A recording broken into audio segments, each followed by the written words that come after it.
Stalker in the forest. Okay, so this happened to me earlier and I don't think I'll be sleeping tonight. I'm currently staying in a remote part of the United Kingdom and having a break from working, which means more time to pursue my hobbies, one being photography. I had scoped out a creepy-looking tree formation in a nearby forest and set my camera and tripod up as the sun was coming down, you know, for that extra creepy vibe. As I'm happily taking photos, I see a woman pass the entrance to the arch trees. This woman had parked her car next to mine when I arrived. She went past a couple of times, looking at me for prolonged periods with each time she passed.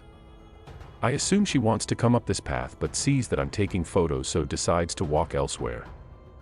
Approximately 5 minutes go by and she appears again, this time walking towards me, dragging her left side slightly with this strange limp. She stops once and stares at me for a few seconds, then starts walking towards me again. I ask her if she's okay. I'm starting to put my camera away at this point and readying my tripod to use for self-defense if necessary because the vibe I'm getting is way off, and she starts grunting at me, then stops and stares again. It's at this point that this woman is close enough for me to realize that she's actually a man in a woman's clothing, with a wig. An uncomfortable moment passes and she starts grunting again, walks towards the edge of the path. Grabs a pile of leaves and starts throwing them around, grunts some more and then walks off aimlessly into the forest. I call my friend to tell her what has happened and ask that she stays on the phone in case this person comes back. I'll just take a couple more photos and then I'm out. For a good 10 minutes I hear the crunching of leaves circling me in the forest and I just convince myself that it's the wildlife. Then, silence. I take the photos and I haven't seen/heard the person for around 15 minutes now, so I assume I'm safe. I leave the path and see that the car has gone, thank fuck. However, I very quickly notice that there is a man walking towards me from the entrance. It's the same fucking guy. He has changed into men's attire and as he walks past me, he shoots me a grin that sends shivers down my spine. I don't scare easily, but this guy just gave off all of the wrong signals, causing this overwhelming feeling of dread to wash over me. I'm still on the phone at this point and holding my tripod over my shoulder, just in case. I quickened my pace and got back into my car. As I did so, I saw him come out of the lane I had been down, stop and look around, then start walking towards my car with intent. This part is all on video. I video for a while and then haul the fuck out of there, driving past his car that he had moved down the road and thinking, what? I in the gray beard. Fuck. Just happened, limping, leaf throwing, forest stalker. I hope we don't meet again. Online fan turned stalker. For context, I, F20, started an OnlyFans account over the summer to support myself through school, and things were great until I posted my Amazon wishlist.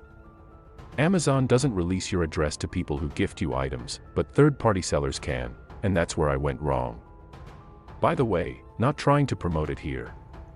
This is a very frightening story and I felt like it should be shared. In late July, I got a puppy. One night around 2 a.m., I took him outside to go to the bathroom. While he was doing his business, I noticed a car parked outside my family home.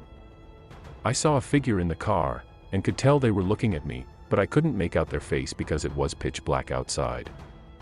Feeling a bit uneasy, I picked up my puppy to take him back inside, and when I started to move, the car parked in my driveway. I sprinted back inside and locked the door, but they never approached my house. The next morning, I went to check the mail. There was an envelope addressed to my name with $20 in it, but no note. I was currently still at home with my parents who had no idea about my account, so I didn't mention it to them. A week later, I moved back to my college town to get ready to start school. At this time, I had stopped posting for the time being until I could figure out how they got my address. I've watched enough crime shows to know there's a possibility I could be in danger. I live in a duplex with a gated parking lot. For reference, one morning, I was planning on vlogging my trip to Target because I was planning on starting a YouTube channel in the near future since I felt unsafe. When I got to my car, it had been ransacked and my vlogging camera was missing. I know, it's my fault for leaving it in my car, but I was using it the night before and since I live in a gated area, I didn't think I would be unsafe. It wasn't in plain sight either. I had hidden it in my glove box. I used that camera to film my content, and the SD card that was in there had all of my unreleased photos/videos. I know they stole it just for the SD card. Anyways, this is where the story gets weird. There are cameras outside in the parking lot, so we were able to watch this person break into my car and find the camera, and they didn't touch any of the 7 other cars on the lot. They knew which car was mine, which suggests they had been watching me for a bit. After they got the camera, they walked around the duplex until stopping near my window. My bedroom faces an outside street, and my blinds are broken so it's very easy to see in. I have a curtain, but it doesn't cover my window all the way. This person watched me sleep for an hour or so. I have no idea why they didn't try to break in, but thank God they didn't. This person then sold the camera to a pawn shop, and since I knew the serial number, the police were able to find it. However, my SD card was missing. I believe the police are still trying to track them down, but I have broken my lease and moved to a new place, so hopefully that will keep me safe. Hey guy who terrorized me at my home and apartment and stole my camera, let's not meet. Weird friend I had 2/3 years ago, 2 or 3 years ago, I met this girl through mutual friends. She seemed like, amazing. She was so kind and eager to be friends with me. She'd give me presents and compliments, so much. Too much almost. Now in this friendship I was developing with her, she'd talk about kidnapping me and having her to herself. Obviously, you tell a traumatized, naive 16-year-old that she'll think it's a joke, which is exactly what I did. After a while she started to get oddly sexual with me. I was in a very committed relationship at that time too, asking if she could feel me up when we met because she didn't know what boobs felt like, or saying how her truck bed was perfect for sex under the stars in a field. Mind you, she's a year and 11 months older than me. I eventually moved to be with my friend group, unaware that she also lived here, but went to school with my friends.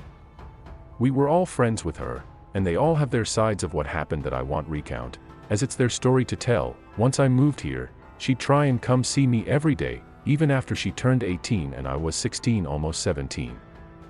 She even bought me 3 pairs of booty shorts for Christmas with the note, "Can't wait to see you in these." I picked the perfect colors. I had been uncomfortable with her advances from the start and had even told her on multiple occasions that I was uncomfortable, but it didn't stop her advances. Even trying to manipulatively convince me to leave my partner at the time.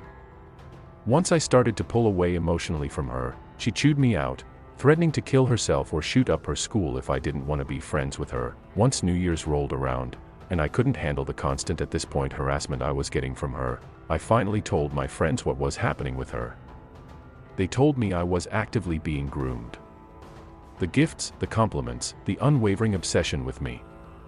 It made me sick, so me and my roommate finally decided to cut ties with her, blocking her on everything and having one of my parents tell her she was not welcome near me or the house again.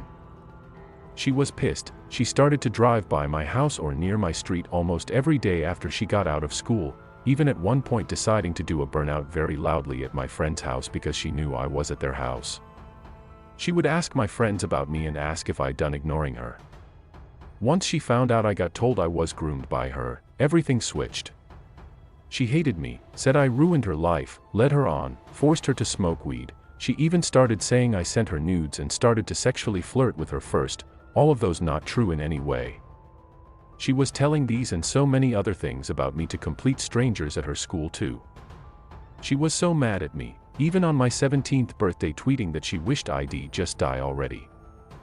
All her anger, or anything she had said about me, would come back to me obviously, as she was actively talking to or engaging with my friends. It had been months since I had heard about her or anything she had said about me. I was finally content, but that paranoia I had was still strongly there, and terrified. I was going to a concert for one of my favorite bands ever, and I was even happier about it because they were playing in a city near me. I had tweeted about getting tickets, and just how excited I was about it. Me and my roommate go to the concert, and we're having an amazing time during the openers. I go out to get a cup of water and out of the corner of my eye I see her. She hated this band. She even bashed me for liking them so much.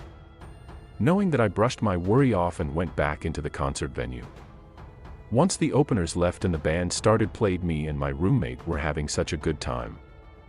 Then during the third or fourth song I turn around and see her so close it was uncomfortable. My body threw me into a panic attack on instinct, and me and my best friend had to leave the concert immediately. It was horrifying, and I'm still petrified to go to concerts in my state honestly. I haven't heard anything about her or her whereabouts since then besides hearing she got admitted into a mental hospital for saying some fuck shit to a friend of hers.